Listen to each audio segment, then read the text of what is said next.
Melihat dari latar belakangnya seorang nelayan, awalnya Pak Khalid dianggap biasa saja.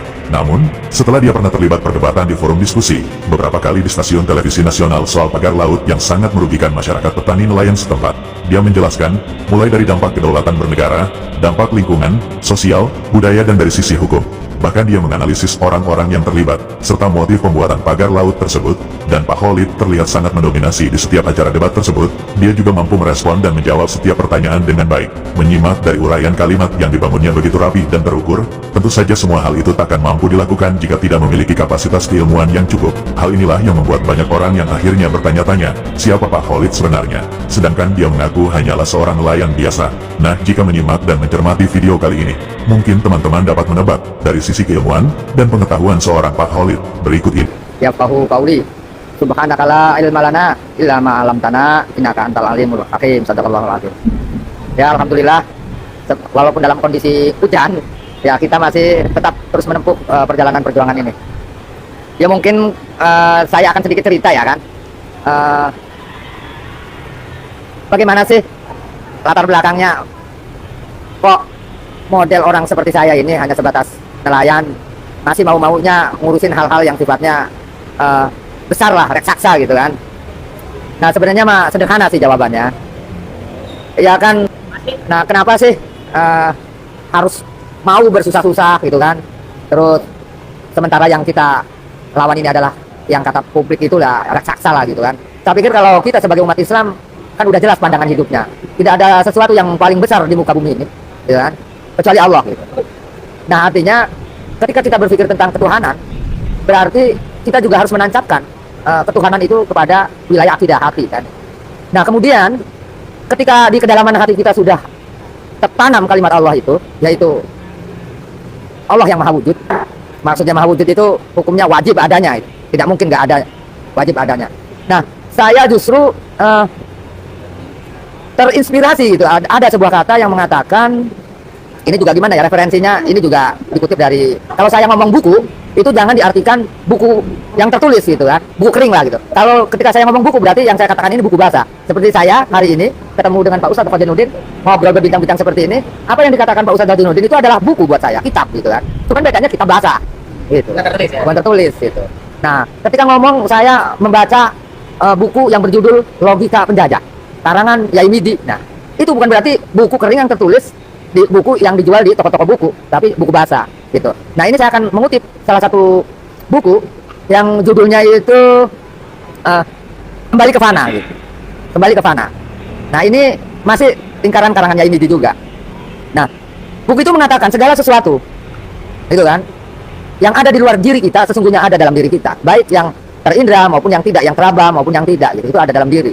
Artinya kalau berbicara tentang alam besar, alam kecil itu, ya alam besarnya sesungguhnya adalah manusia, gitu kan. Nah alam kecilnya adalah alam semesta ini. Hubungan alam semesta dengan kita sebagai makhluk manusia ini, ya itu tidak bisa dipisahkan. Nah, makanya kenapa manusia disebut alam yang lebih besar? Karena hanya manusialah yang bisa menampung kalimat Allah Akbar itu.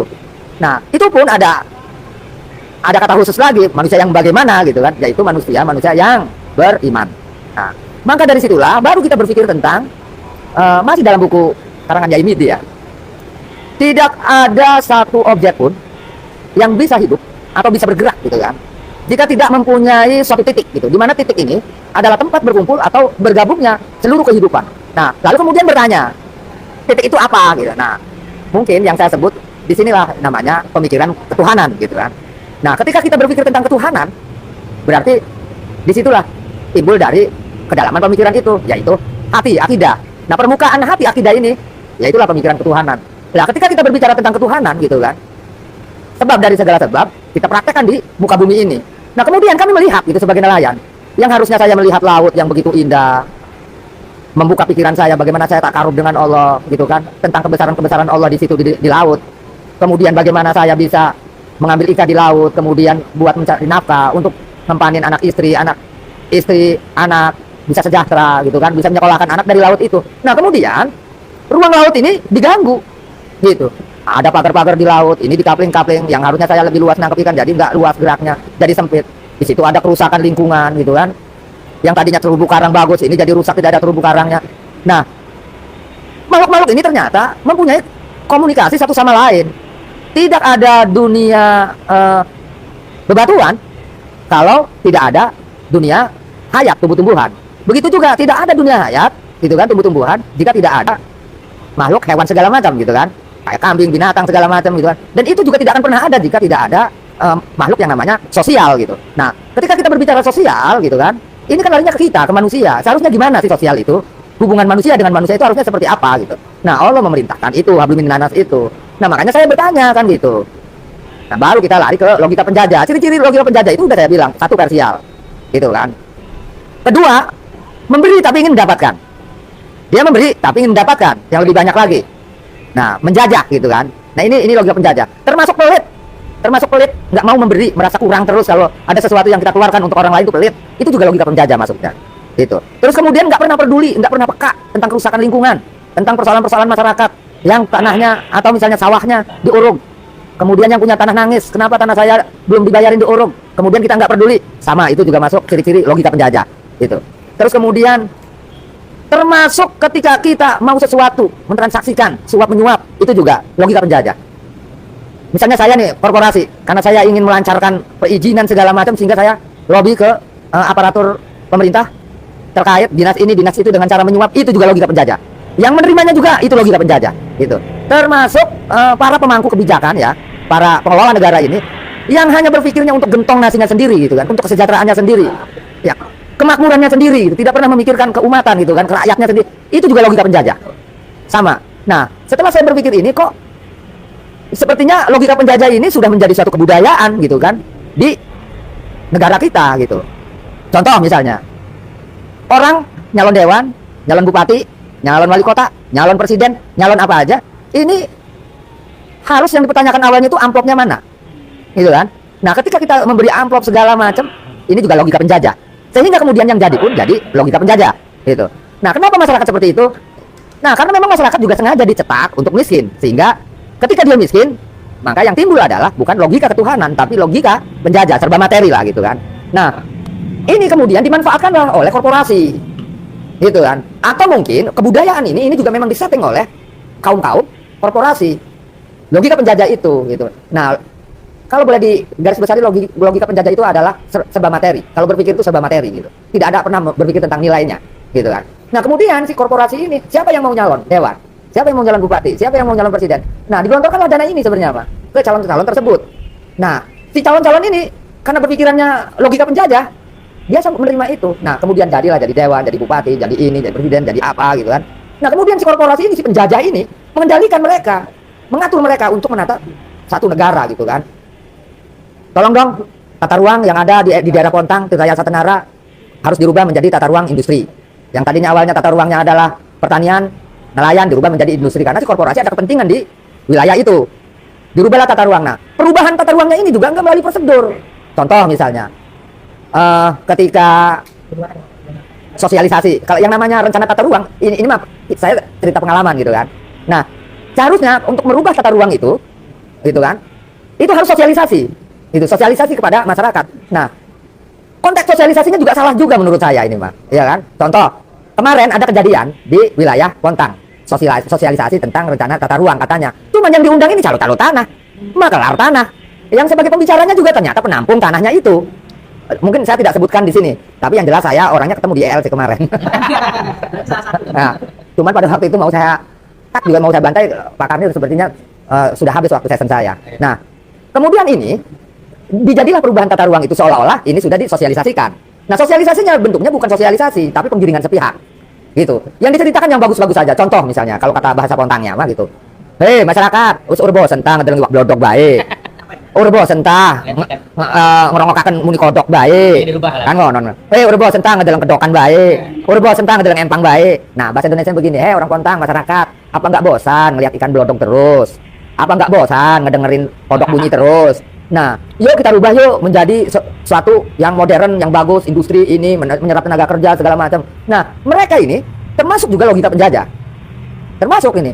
Karena dia tidak pernah berpikir tentang bagaimana nasib masyarakat setempat ke depannya, 200.000 tahun ke depan, gitu kan. Nah, artinya saya pikir kalau untuk merubah tata ruang itu, yang pertama kali harus rencana detail tata ruangnya.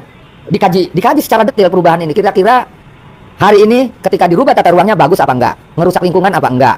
Kira-kira secara ekonomi masyarakat bagus apa enggak? Hari ini bagus, besoknya bagus enggak? Besoknya bagus, besoknya lagi bagus enggak? Maksudnya manfaat enggak gitu kan? Sampai setahun, 2 tahun, 3 tahun, 10 tahun bagus. Tahun kedepannya bagus enggak? Ini kita harus berpikir, kalau kata saya ingat bahasanya Kang Muhimuhas, dia itu dosen hukumnya di Untirta. Dia pernah bilang ke saya bahwa, Lid, kamu tidak boleh berpikir bagaimana nanti. Itu tidak boleh. Kalau kamu berpikir bagaimana nanti, kamu tidak akan pernah bisa melihat masa depan akan apa. Tapi berpikirlah nanti bagaimana. Nah, orang-orang yang mempunyai pikiran logika penjajah ini, dia hanya berpikir bagaimana nanti, tidak nanti bagaimana. Gitu kan. Nah, perubahan tata ruang segala macam harusnya dikaji 200 tahun ke depan manfaatnya. Kalau sampai 200 ke depan kemudian manfaatnya bagus, silahkan dirubah. Tapi kalau lebih banyak mudaratnya, lebih baik jangan. Jangan pernah kita merasa berilmu kemudian menghakimi, merubah ruang hidup manusia, ya kan? Di situnya ada manusia, di situ juga ada makhluk-makhluk Allah yang lainnya. Dan ini mata rantai yang nggak bisa dipisahkan dengan manusia gitu. Yang saya bilang tadi, segala sesuatu yang ada dalam diri kita itu ada di luar, dan segala sesuatu yang ada di luar itu ada dalam diri. Nah, komunikasi ini yang harus kita bangun. Dan alam semesta ini juga mempunyai caranya sendiri untuk membangun dan menyelamatkan atau membentengi dirinya dari kerusakan. Cuman masalahnya datanglah makhluk-makhluk yang tidak berakal. Dengan tangan-tangannya dia merusak lingkungan. Nah, orang-orang tak berakal ini maksudnya itulah logika penjajah. Hanya keuntungan pribadi saja, sehingga kerusakan di gunung, kerusakan di laut, gitu kan, hanya akan mengeruk sumber daya alam ini. Nah, kemudian ketika di lapangan terjadi seperti ini, bagaimana sikap negara? Yang notabene negara ini kita percayakan untuk mengurus rakyatnya, gitu. Bagaimana ruang lingkup kehidupan nelayan? Bagaimana ruang mengurus ruang lingkup petani? Ini juga harus dipikirkan. Nah, kalau seandainya pemerintah, pengelola negara ini, gitu kan, hanya melayani korporasi tersebut, gitu kan, memuluskan rencana-rencana korporasi tersebut karena duitnya langsung tunai di kantong pribadi, gitu kan, kemudian dimuluskan lah. Nah, ini kan namanya penyalahgunaan wewenang, yang harusnya pelayanan itu buat melindungi rakyatnya, justru malah mempermudah penjajah untuk menjajah rakyat dia sendiri, gitu. Nah, disinilah kami melihat dari mulai tataran atas sampai tingkat tataran kepala desa. Ini kok kata saya yang digunakan logika penjajah, gitu. Nah, terkait logika penjajah ini pasti akan bertentangan dengan orang-orang yang mempunyai pikiran tentang serba ilham. Serba ilham itu dia mempunyai pengetahuan, gitu, yang sifatnya intuisi, gitu kan. Lah kan kalau kita bicara intuisi, ya sudah jangan repot-repot, dalamin aja Al-Quran, dalamin aja hadis-hadis Rasul, gitu kan. Nah, dari sinilah kita mencoba sebenarnya kami ini sedang mencoba mempraktekkan bagaimana kita berbicara sesuai dengan lidah Rasulnya. Dan kemudian dari teori itu, bagaimana kita juga mempraktekkan, gitu kan, sebagai praktek Rasulnya, putusannya, gitu kan. Nah, kemudian bagaimana tentang kepribadiannya? Kita ini lagi mencoba dan berusaha untuk membentuk sebuah karakter atau kepribadian Rasulnya, gitu. Lah kemudian kalau ini dianggap salah, ya silakan kita ukur dengan realitas yang ada, gitu kan. Bagaimana dengan konsep mereka tentang logika penjajah itu, kerusakan di muka bumi ini, gitu kan. Dia nggak pernah berpikir tentang mati, bagaimana dia hidup setelah di dunia. Ya kalau kita makan ini mah hanya sebatas perjalanan, singgahan saja. Nah, terus kemudian saya ini mempraktekkan itu dan ingin beramal atau mempraktekkan hablum minan nas dan hablum minal alam. Nah, hablum minan nas dan hablum minal alam ini sesungguhnya berdasarkan hablum minallah, gitu. Nah, ketika kita hubungan dengan Allah, ya harus dipraktekkan, gitu. Biar kita jangan tersesat mempraktekkan hablum minallah yang apa yang perintah Allah, kan udah ada kitabnya jelas, Qurannya jelas, hadisnya jelas, gitu kan. Hukum-hukumnya jelas, fikihnya jelas, gitu kan. Iya, masa sih ada bapaknya rezeki, tanahnya diserobot orang, yang harusnya rezeki ini harus jadi dokter, jadi profesor, gara-gara diserobot lahannya, malah justru jadi terhenti sekolahnya, pendidikannya. Nah, terus kemudian ini terjadi di hadapan saya, gitu kan. Dan ini justru terjadi yang rezeki ini adalah sahabat saya. Lah saya diam aja, nggak boleh ngapa-ngapain, bodoh amat. Kira-kira saya ini manusia apa bukan? Gitu. Ya jelas nggak disebut manusia lah, yang namanya manusia itu ya harus mempunyai hubungan manusia dengan manusia, gitu kan. Kalau kata orang dulu bilang, cuman ini bahasanya bahasa Jawa ya. Jadi bahasa Jawanya begini ya, khusus buat orang Banten lah, mudah-mudahan ngerti nih ya. Tapi nanti saya terjemahkan ke. Jadi begini bahasa Jawanya, setuhunya isun, gitu kan. Iku wujud tunggal. Itulah sejatinya manusia, gitu. Menenge ning putih. Maksudnya diamnya itu dalam cahaya yang sanggup menampung semua sifat Allah. Ar-Rahman, Ar-Rahim, terus gitu, Jabar, Latif, semua sifat-sifat Allah ditampung kepada diri kita. Dan kemudian bagaimana kita mempraktekkan sifat-sifat Allah itu di muka bumi. Nah, itu bahasa Indonesianya begini. Sesungguhnya manusia itu sebenarnya wujud tunggal. Gitu. Itulah sejatinya manusia. Katanya itu kata orang tua dulu nih. Itulah sejatinya manusia. Dan harus diam dalam posisi yang terang, gitu kan. Dalam kesucian, gitu kan. Dan ketika sudah dalam kesucian, harus menampung sifat Allah semuanya. Jadi semua sifat Allah harus ditampung, harus dicerna dan dipraktekkan di muka bumi ini. Ya kan, maksudnya bersembunyi, bukan bersembunyi ya, memposisikan diri untuk bertempat di sesuatu yang terang, yaitu cahaya. Ya, ada dulu saya sekolah ibtidaiyah, ada bahasa begini, al ilmu nurun wal jahlu dulmun, gitu. Utawi ilmu iku cahaya, wal jahlu dulmun, dan utawi jahil dulmun iku pepetang. Artinya ilmu itu cahaya, jahil dulmun bodoh, gitu kan, itu kegelapan, jahiliyah ya. Nah itu kegelapan. Nah tinggal kita mau pilih yang mana, memposisikan diri sebagai manusia itu di mana pengennya. Apa mau di nur al ilmu tadi, cahaya, atau di dulmun, kegelapan. Lah terus kemudian apa artinya orang-orang terdahulu yang memperjuangkan tentang hak, para nabi, para wali, gitu kan, para revolusioner terdahulu, itu kan untuk mengajak anak cucunya dari jalan kegelapan menuju jalan yang terang benderang. Sampai itu tingkatannya Allah mengutus Rasulnya untuk mengajak ke dalam sesuatu yang tadinya gelap menjadi terang. Nah tiba-tiba di zaman tahun ini, di negara kita sendiri, negara Indonesia, saya melihat kegelapan itu. Saya melihat kegelapan itu. Dan itu dipraktekkan sampai tingkat atas, sampai tingkat masyarakat yang paling bawah. Dia mempraktekkan pola laku, cara berlaku dan berbuat dengan pola laku kegelapan. Dulmun, dolim, gitu. Dolim, bodoh. Nah ternyata ketika kita cari sebabnya, kebodohan-kebodohan ini, kedoliman-kedoliman ini, ternyata sebabnya adalah orang-orang yang memegang teguh pemikiran logika penjajah itu. Yang ada itu keuntungan bagaimana saya kaya raya, tenar, kekuasaan terus. Nah, inilah yang disebut penyembah berhala. Penyembah berhala ini, tanpa sadar dia menyembah berhala itu. Yang dikejar kekuasaan, dengan kekuasaan kita bisa berbuat segala sesuatu. Yang dikejar ketenaran, dengan ketenaran kita bisa dihormati, mengejar kehormatan. Dan sesungguhnya itu maya sebenarnya. Nihil, enggak abadi gitu. Punah, dibatasi waktu, kapan aja punah. Paling kita manusia paling 70 tahun udah koit mati, punah.